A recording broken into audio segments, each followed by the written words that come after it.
Welcome to Rewatch First Watch, Side Star. I'm your first watcher, Keyblade Spirit. And I'm Lumion. I'm here too. Yes, today we're talking about episode 4 of Diebuster. Yeah. What were your thoughts on this episode of animation? Okay, so that very first bit, like at the very beginning.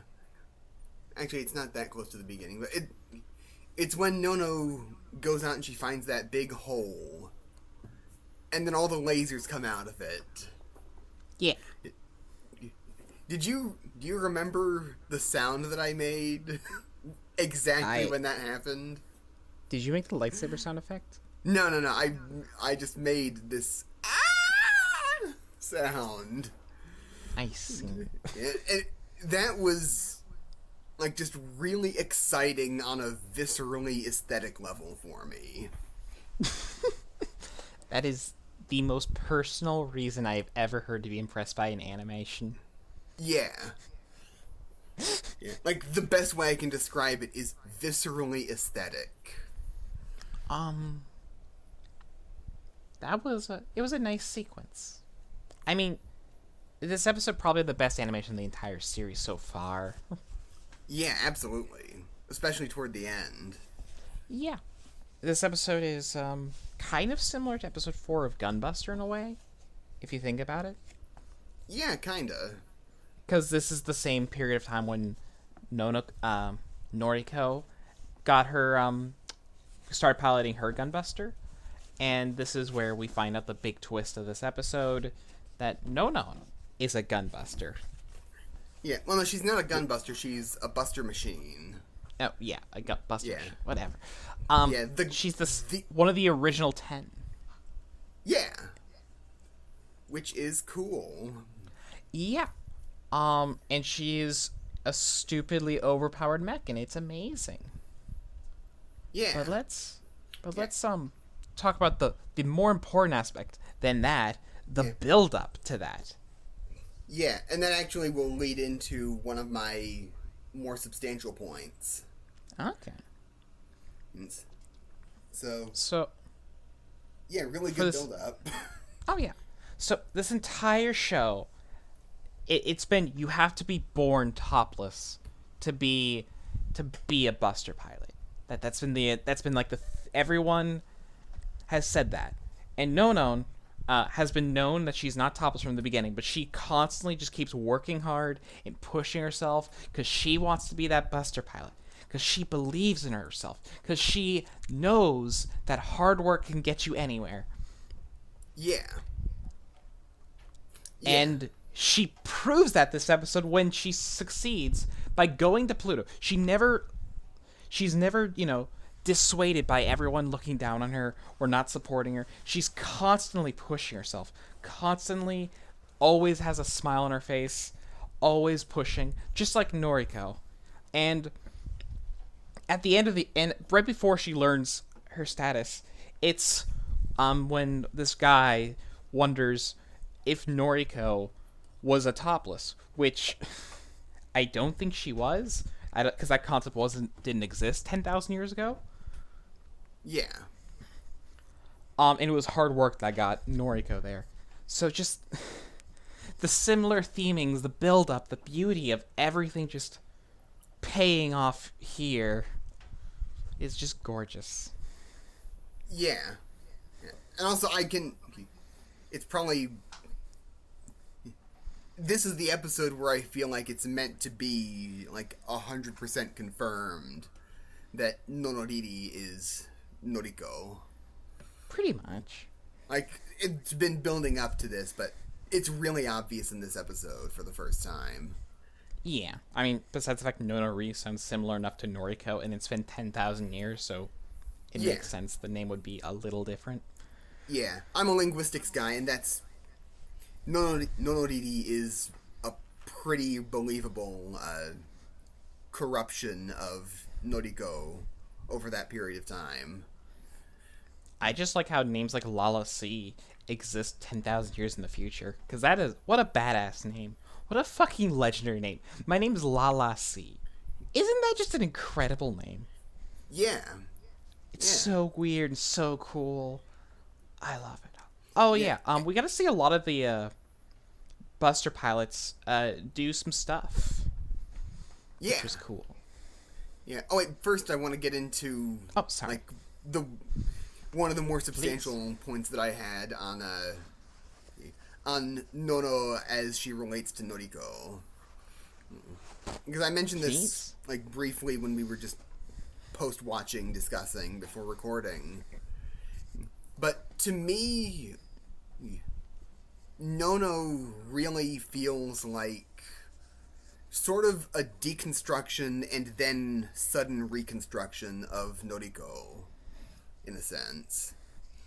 Because a big part of this episode that I found was that Nono is such a hard worker and she's not making any progress that she's able to recognize toward her goal of becoming a Buster Machine pilot, of becoming a topless. And then over time we sort of figure out... Well, and then at the big reveal at the end is that she can't be a Buster Machine pilot or a topless because she is a Buster Machine herself. And that, to me, that feels like it's meant to be saying something to the effect of as long as you're working hard, you'll achieve something. You'll achieve something, and it doesn't necessarily have to be the specific goal that you had in mind for it to be what you wanted. I wonder if that plays into the fact that after a certain period of time, Buster pilots stop being topless, stop being able to pilot machines. Yeah. I wonder if that's because they're not working hard enough. Because they most of the Buster pilots we see tend to give up early towards their goals. Yeah. Yeah, like the fat guy that Nono went to Pluto with. Yeah. He used to be a topless, right? Yes. Yes. He used to pilot the machine that we went and saw, and when he got there, he saw that the machine was dead, thus immediately gave up on his dreams. Which is honestly fair. That's pretty devastating cripple to him coming back as a topless if there's no Buster machine to pilot. But where Nono, who also wanted for the same reasons as him, continued to believe in herself that she could do it, compared to, that guy, and that was the difference between them. Yeah. So the main theme of this show pretty much just is, in layman's terms at least, keep working towards your goals, no matter what obstacles in your way. Eventually, you will succeed somewhere that matters to you, which is very nice. It's a very beautiful thing. Yeah, absolutely. Yeah. Also, I wanted to mention Nono being Buster Machine 7. Japanese word for 7 is nana. Genius. Yes.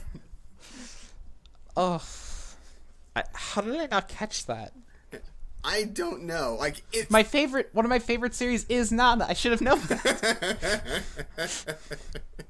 It was in my face the entire time. Yeah.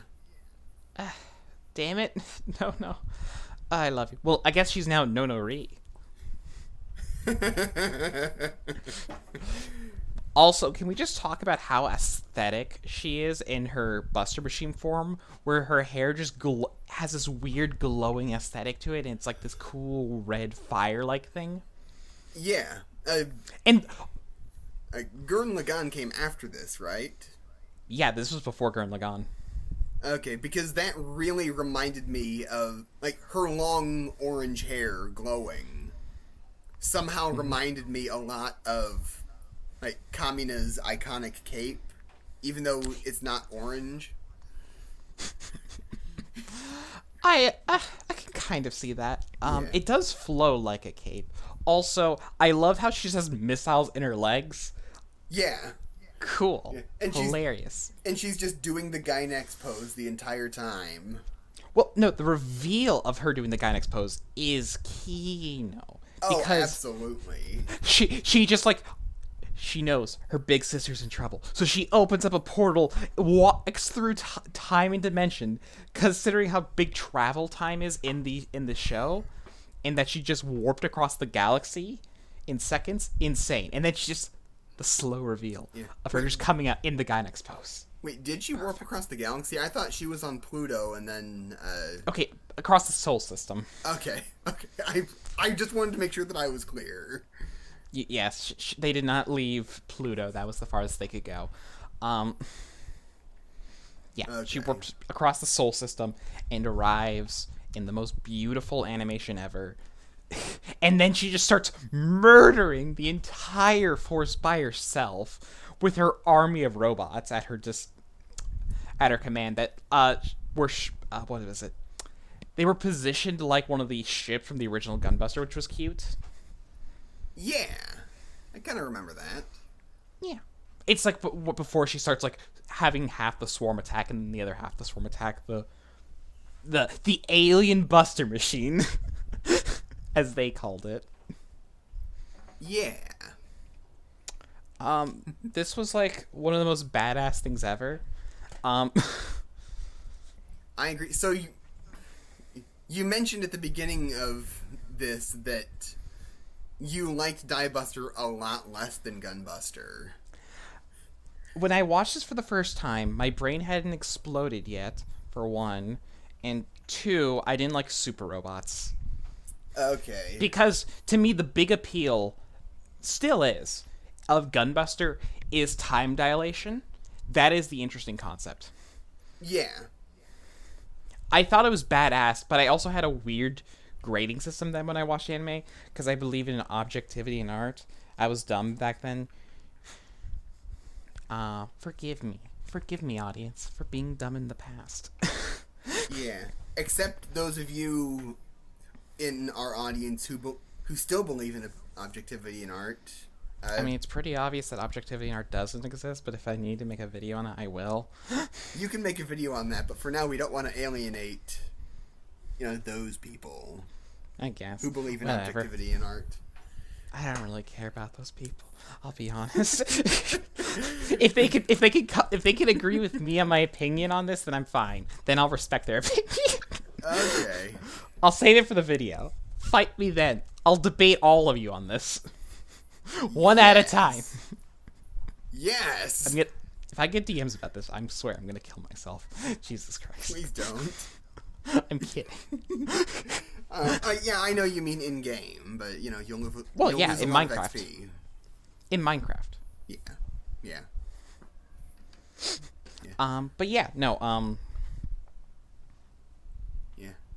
Gunbuster is so good, and Diebuster is really good, and honestly, I do remember how the show ends, and I do recall the ending being amazing back when I liked the show a lot. I don't know if I'm gonna where I'm gonna fall between Diebuster and Gunbuster, because as similar as they are, they both are doing different things. Like, Diebuster is a lot more super robot, and I know Gunbuster could be described as a super robot. It's real robot in almost every other aspect of the lore and world building. Yeah, like I would describe Gunbuster as, or like I would describe the Gunbuster as a super robot in a real robot world. That's a good description. Yeah. And to me, when it comes to mecha, the most important thing is always the world more than the robots. Yeah. Personally, because that tends to be interesting, because it's how everything reacts to the robot. In Gunbuster, it was, because let's be honest, the main theme of Gunbuster was the awfulness of time dilation, and similar to the Working Hard theme. Yeah. Diebuster is much more focused on the themes and less focused on the world. Yeah. Which works very well here, of course. But like in something like Get a Robo, which is very obviously a super robot show, Because the mechs does similar over the top things as the original Gunbuster. That world is also a lot more goofy. It's, Armageddon's really dark, but that's still a super robot world. Yeah. Yeah. Like with the Gunbuster, I sort of take it as like the first super robot in this universe. Yeah. That makes sense. Because by definition, not by definition, because this world is goofy in a lot of aspects that exist. In a sense, like there's an organization called the Topless. It's goofy. It's great though. Yeah, yeah, it's very goofy. Yeah. But that's all I got to say. Yeah, I've kind of got one more substantial point, which is just kind of interesting. Like, I don't know if any... Like, this definitely influenced Fumikuli. The guy who used to be a Topless, who went to Pluto with Nono. I kind of see him as... like the proto-Nauta of Fumikuli, but like in an opposite way. Because like he's using this tape over his forehead with the topless disc thing, like to sort of try to hold on to this power that he grew out of. Yeah. Whereas Nauta is sort of doing exactly the opposite. He's using this tape over his forehead to suppress this power that's coming from his maturing. You know? Yeah, I can see that. Yeah. Like, in Fumikuli, the portal in the forehead thing is not literally coming from him maturing, but it's very clearly being used as a symbol of him growing up. Yeah. I haven't seen Fumikuli in forever, though. I need to rewatch it one day. Yeah. I only remember Fumikuli so well because it's like the go-to rerun thing on Adult Swim's anime block. I've only seen it, like, a handful of times. I mean, but this is directed by the same guy who directed Fumikuli, so... Yeah. Like, I've seen Fumikuli like 6 times. It's not... just incidentally. Really? Yeah. Like, a couple of times I watched it while I was paying attention, and the rest of the times it was just on in the background. Though I do have one gripe, though. What's that? Can Tsurumaki, the director, can he get off the Eva rebuilds for a little bit and work on something new? Yeah. I don't care about the rebuilds that much. I just want more things he's directed because he's really fucking good. Yeah. See, there was a story about Fumikuli specifically that originally Hideaki Anno wanted to buy Fumikuli from Gainax and have some of the younger people at Studio Kara working on a sequel, that is. That would be fun. Yeah. I know it didn't happen, but I wish it did. Yeah. Like, that probably would have been a lot better than the actual Fumikuli sequels that we got. Probably. Even though I still hold that Alternative was good, it just wasn't as good as the original. I haven't seen that. Yeah. Yeah, I can't recommend Progressive just because it's too much of a straight sequel.